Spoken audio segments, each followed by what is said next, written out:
Hello everyone, welcome to Life on the Hulls, and I'm just back from 2 weeks break, which was just exactly what I needed after some pretty gruesome 7 days a week sessions on this big bugger. While I was on my way to the airport, I picked up a bargain, and it's probably not what you think. I picked this up for $100. Just sold off all my kayaks, and we had virtually no kayaks left. For the first time in 30 years that Janet and I really haven't had any kayaks in our possession, and this came up on Facebook for $100. So the only thing is, it needs a lot of work. It's an absolute beast. So what I'm intending to do, I'm going to restore this back to pretty much its original glory. It's a Tasman twin kayak. It's basically about 40 years old, and it has seen better days. There's broken bits on it. There's a very, very ordinary hull. It's scratched to the max. And what I intend to do is do a 3-part series on the Composite Shop YouTube channel that I have. If you'd switch over to there over the next few months, you're going to see that popping up. In fact, there's a lot of valuable information on there that's not related to the boat, but is related to composite manufacture. So this will be my project in my spare time. Not that I have any of that, and I've got plenty coming up on the boat. This week we're going to get into pulling the wires for our AC 230 volt system, and we're going to get into a whole lot more. And young Ellen has been absolutely amazing working with me over that period. Day 2 of Ellen's excellent adventure. Straight into the polishing. Hello. I just said it's day 2 of Ellen's excellent adventure. Oh, no. Yeah, she's taken over Janet's job. Janet's a bit over polishing, so we thought we'd give a bit to Ellen. Big bun? Get me a piece of 600, please. Oh, what? Am I your slave now, am I? I'm your slave. Exactly, you're my slave. Get off your lazy bum and go and get it yourself. Classic. I'm like the gopher now. I just stand around and hand people stuff. Anyway, what do you do? What do you do? So Ellen's made a nice revamped benchtop template here, and we still have to add a few strips. It's been a bit of an awkward shape. This piece is going to be Tassie oak, and I'm going to have to biscuit joint it with the jointer. Make sure that I get the one piece out of 2 pieces, and there'll probably be a lot of wastage. Hopefully we'll be able to use some of the wastage on some of the other cupboards down there on some of the bench tops. But yeah, we'll get that one done. It's going to look nice, that bench top. Once that's in place, we'll start to see a real difference in the layout of the boat. So we're going to make a frame here, and we're not really sure what timber we're going to use here, but it'll have an upright similar to this all the way around, only 40mm thick. It doesn't need to be that big, but it gives Pete a chance to then bolster the foam into it and apply some overlay and staple it to it, or whatever he does. Not really sure what he does, but he's going to make us these lounges pretty soon. We've got the material, so that's pretty exciting. But I'm going to make a plywood curve. This will be all one piece, so this part will be one piece, and then we have couch number 2, and then couch number 3, and then obviously the hatches in it as well. So Ellen's done a great job templating those. I'll be able to come in and form some really nice pieces for this part pretty quickly now that the templating's done, and that's where this sort of saves so much time. Okay, so I've got my plywood cut, and it just needs to be hot glued onto the foam, and then I'm going to put some vertical uprights. This frame is coming together. It's pretty simple. It doesn't have to be much. We've got a 40mm sort of, I guess you'd call it a stud or wall stud with both of the bases, and that's going to form the backrest all the way around, and there's going to be another couple in here now. So there'll be an access hatch in here for the electrical compartment, another one in here for wiring for the mast, and another one in here for air conditioning. And certainly I'll be able to get all of the wires in through there, but that's actually looking pretty good. I mean, it's pretty rough, but once it's all glued together, I'll be able to lift that out, and it'll hold its form, and I can hand it to Pete and he can populate it. I'm going to put on a cheap hoop pine type backing on it, and that'll be glued on as well and epoxied in place. Nothing will be held together with screws. I'll put the screws in initially, but then I'm going to epoxy the whole thing in place, keeping the form of it, and then it'll have a nice solid back, and then I'll be able to cover it in epoxy resin. Pete will come in and actually do the upholstery over the top of that. So I think this is going to work really, really well. Put it in, and I've actually epoxied it off here. Now I've got to get it off without damaging it, so that I can put a plywood back on it. I've got it all sort of hot glued to foam, so hopefully the foam will get before the frame. And I'm just trying to damage it, so I'm going to be very, very careful right now. Oh, yep, cool. Well, that's good. So it looks a bit rough now. It's going to get a lot of detailing. Now I've got to leave the bottom one there because that's actually my bottom level of my backrest. Has to stay there, but we get all the stuff off the top. But luckily it didn't stick to my donut module. Pretty happy about that. As is always the case when building a boat, it wasn't simply a matter of measuring and cutting a piece of plywood, as the shape was curved and slanted, so laying the frame on the plywood to determine the shape was the only way I could work out how to form the backing board.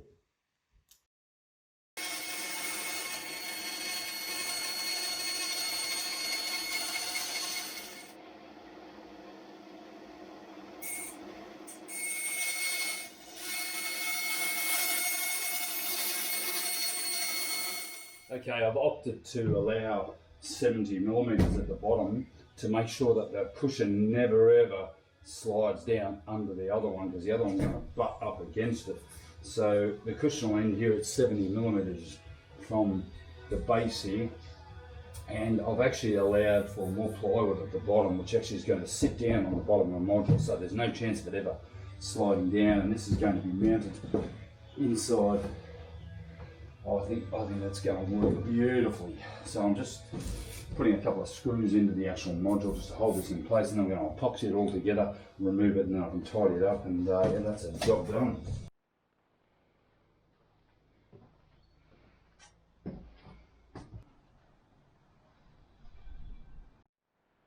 Okay, I intend to remove all of the screws out of this. There's only about 6 or 7 screws in it right now, but one way I'm going to actually clamp this back, it's very difficult because it gets wider as it goes round, is I've actually just hot glued some foam blocks onto the top here, and then I can just simply put my glue in and clamp it in place, and that'll hold the thing all true all the way around.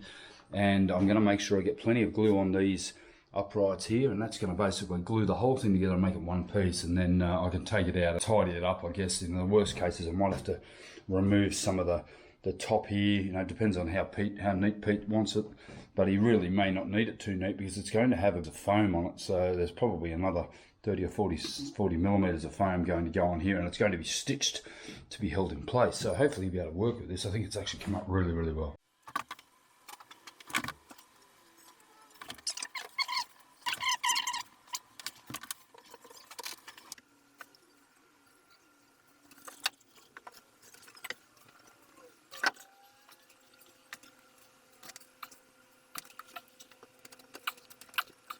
Okay, with that in place, I can just leave that now. I'm going to leave that all day. When you're working with epoxy, it takes 5 or 6 days to get stuff together. You've got to sort of glue stuff, leave it, come back tomorrow, and it's taken a lot of thought to get this little guy together. Here, we've got plenty of structure now, and then I can just simply unscrew it, lift it all off. Are you pulling wires again? So we got this. We got this 10 org tinned wire from the US because it's hard to find this in Oz. It is hard to find. We can get 2 core, we can't get triple core. So this is our AC 240 volt wire, or 230 volts. Yeah, it's pretty thick unit. Fat wire. Alright, so we've got a job to do. I've got Ellen while she's young and nimble and can fit into places that I can't. Oh, I did not know about this. I'm suffering from a bad back today. I don't know what I did. Janet and I, she sicked me onto the gardening yesterday, and I've just been to the tip. My back's killing me. We have to feed a shore power inlet from here. We've got a 30 amp shore power outlet through the helm down into to an RCD, then to a galvanic isolator. You always have an RCD first, then the galvanic isolator, and then down into the bowels of the boat here, all the way along up to our inverter, which is in there. And then we have to run another wire from the inverter to the AC panel, which is going to live right here. And then we'll do all the subsequent wiring for our induction cooking, our microwave, our galley power point, our washing machine, which is up in the forward starboard cabin, and also power point for the nav station, 240 volts. And we're going to put 1 power point in the port cabin, 1 in the starboard cabin, And then the last one is we need to run another smaller wire up to the back here for our hot water service, which is engine fed and also power fed 240 volt isotherm 40 litre tank, which is going to be up there in the engine room. So we've got quite a bit to do here. Our refrigeration is all 12 volt, our TV is all 12 volt, everything else. So Ellen, ready? Yeah. Ready to pull some wires? Let's do it. All right, we got there.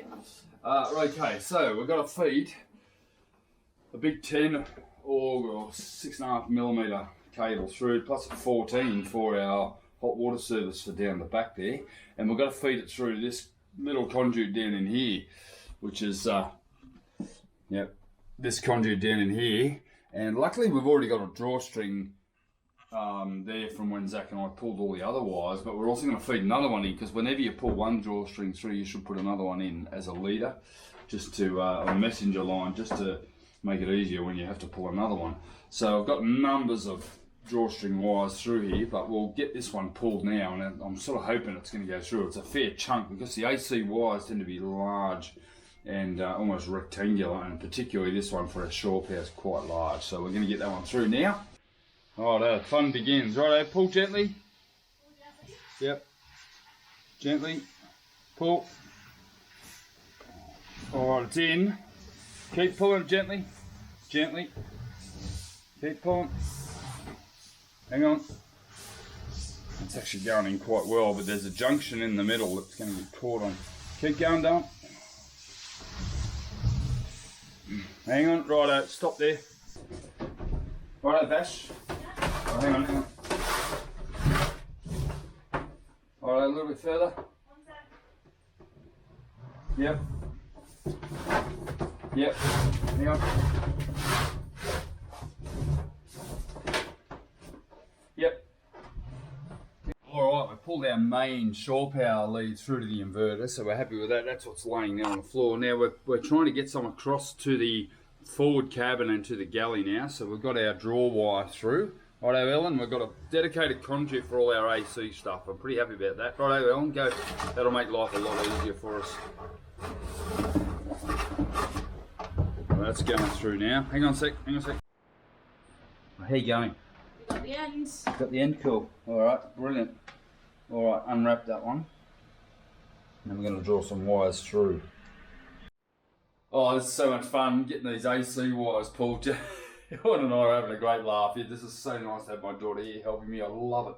Alright, this is like the fourth mistake I've made. I need Zach here, Ellen. No, I've stopped you making mistakes. Yeah, Ellen stopped me making some serious mistakes. I made some stupid errors, just not thinking through, and you know, a lot on my mind, and I just cut some wire, and I shouldn't have. And then haven't quite completed the conduiting correctly. So my AC wire was coming out of here. I hooked it all up to pull it through, and then realised that I need to go through that hole, this one, to get to my routing conduit. So yeah, it's a bit of a process. And Ellen's on the other end now, over in the inverter cabinet, ready to pull these wires. So, right, well, this is not very exciting, is it? It's actually very dark. Right, have a go. Slowly. Now, this is a pretty thick wire, Ellen, so we're going to go really slow.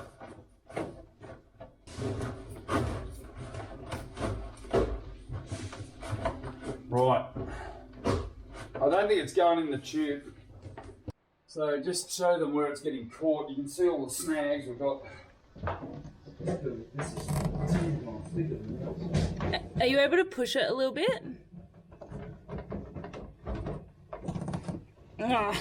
Get it in there, it'll go. Okay, just give it a little bit more. Alright, it's in there. Yeah, I'm just gonna go pull now.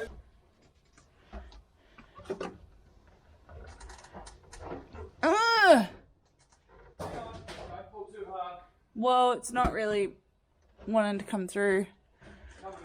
Yeah, it is, but I'm doing this one-handed. Alright, before I cut anything, I've just pulled these AC wires all the way through, so I've got plenty of length. I'm not allowed to cut anything, am I, Ellen? Don't cut anything. I've made a couple of big mistakes this morning. Anyway, looks like we're out of trouble. And we're eating cabbage, so it's a problem. And for you it might be. I've got like the fluffy.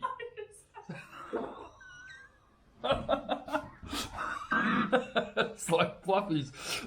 Run! Fluffy's going for a run. The video. My dad just dropped the kids off to school. Dad's having a hard time from lunch. Yeah, Janet served me up cabbage for lunch and it's not agreeing with me. My reaction.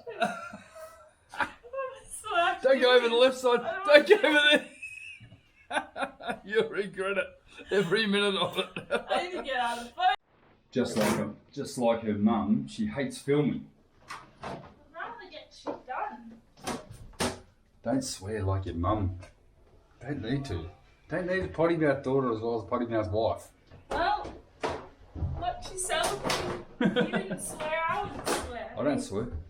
Oh, yeah, sure. You ready? Alright, we're washing. Oh my gosh! Washing That's such machine. a close angle. Alright, it's washing machine. This one here, this is a fairly hefty cable going all the way through and up into the forward head, up through the back of the medicine cabinet, and then we're going to have a waterproof power point up in here, or an outdoor power point up in here for the actual for the washing machine. So it's coming through a conduit here under the vanity, and I haven't really cut great access holes yet because I haven't quite decided how I'm going to do these cupboards on this place. But anyway, we'll pull this one through and we'll see how we go. Are you ready? Yeah. Are you ready? Yeah, yeah. In fact, try to sort of run your hand down and straighten it as you go. That's what I'm doing. Yeah. That's a good run, this one's only a short one. You have to pull the whole thing through. Hey? You have to pull the whole thing through. Yeah, I know that. That's what I'm trying to do. Oh, hang on. Here. I've got it. Here it is here. Oh, my conduits are just winners, I have to say. It was the best thing I ever did was put these big conduits in. I've got to get it up through here. There's a gap in between the module and the actual chamfer panel. So keep feeding it up. Okay, slight issue. What's that? Now the rope's only got a little bit left. Hang on. The Well, that rope. doesn't really matter. It does, because I don't want to lose the leader wire. Well, no, the leader wire, you're gonna have to untake it. Yeah. But you'll still be able to pull through the cable. That's Yeah. Hang on. Just let me undo that. We'll keep our messenger line running through the conduit.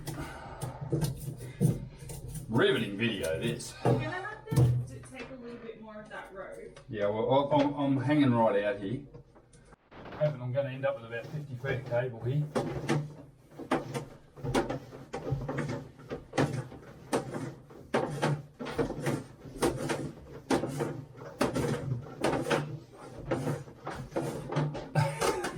Hang on. Keep going. Film a bit of you getting tangled I up. got a little tangled up. Okay, that's the washing machine. We're going to have an outdoor power point up inside the vanity, up in there, up in the medicine cabinet there for the washing machine. So I'll put a grommet, I'll put the lead through, we'll put a new plug on, and we'll grommet it there. So that's going to be a Daewoo Mini or Dometic or something like that. We're not sure yet. Here's our very specific wiring diagram. This is our wire pull diagram here, and this is our lower load stuff. Even though it's all 240, we're using pretty heavy gauge wire to complete the job. It's been fun, eh? It's been good. Yep.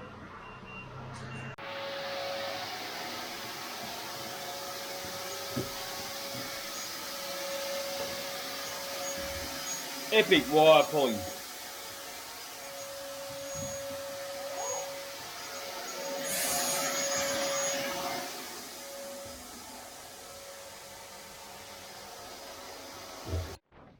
So we were going along swimmingly, and then we realised we hadn't put in a power lead for 240 volts to the nav station, and I want to have the ability to be able to run laptop charger and any other 240 volt charging that we've got. Probably won't have a lot of that, to be honest, because pretty much everything can be run off DC now. But I'm going to put it up under the desk. I think we've just decided that even if I was sitting here at a nav station, my knee's not going to be hitting the power point, but we'll just have a flush mount power point there. which will be nice and simple, just screwed onto there. We've got USB charging here for phones.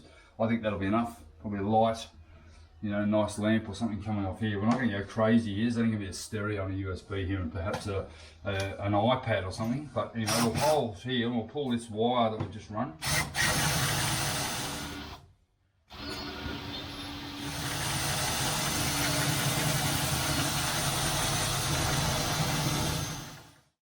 I've been saving up quite a few jobs, and now Janet and Ellen has just come back from New Zealand.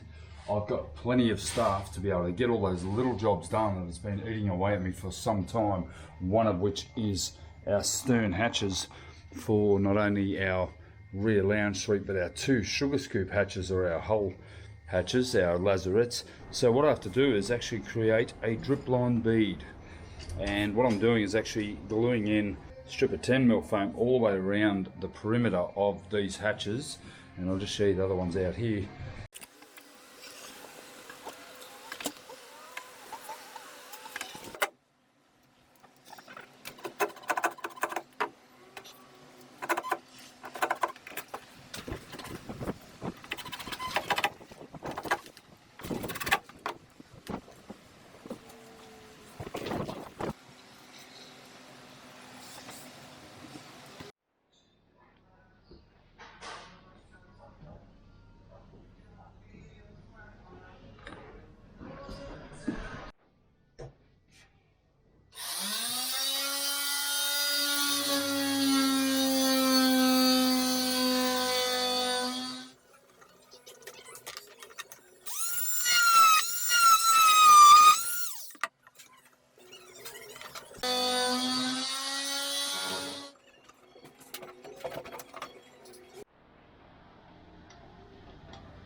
Been working away on these cockpit hatches and we're almost done. Just need to do a complete tidy up now. I've decided I actually left this area void under here. There is a bulkhead along here, but I've actually decided to turn this one into a storage locker as well.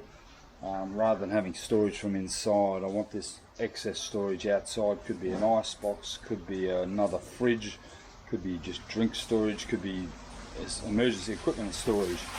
No matter what it's going to be, I've got to cut the hole out, and then I have to form the hatch and the drains such as I've done over here. So there's plenty of work to be done, but I think you can get it done pretty quickly. I've got a good method. I think I can actually get it done pretty quickly. If I just hack into it now, then I'll get that done immediately.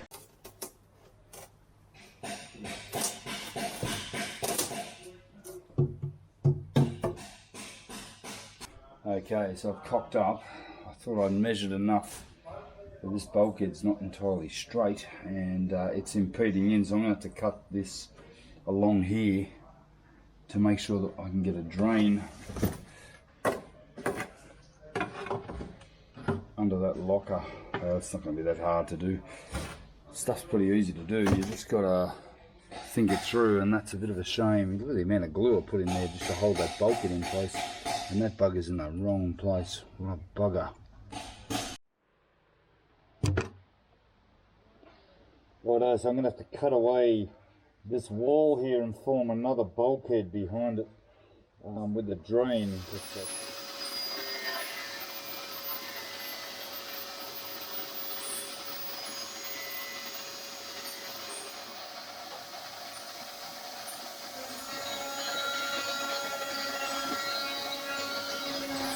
Well, now I've cut that out, I can actually use it as a bin while I'm working here. That's going to be very cool once I get the drains in place and the bracing in underneath the lip there, as I've done over in this other one here. But for now I'm going to use it as a bin, and tomorrow I'm going to come in and install the drains, and then I can start working on the tidy up as I've been doing over here.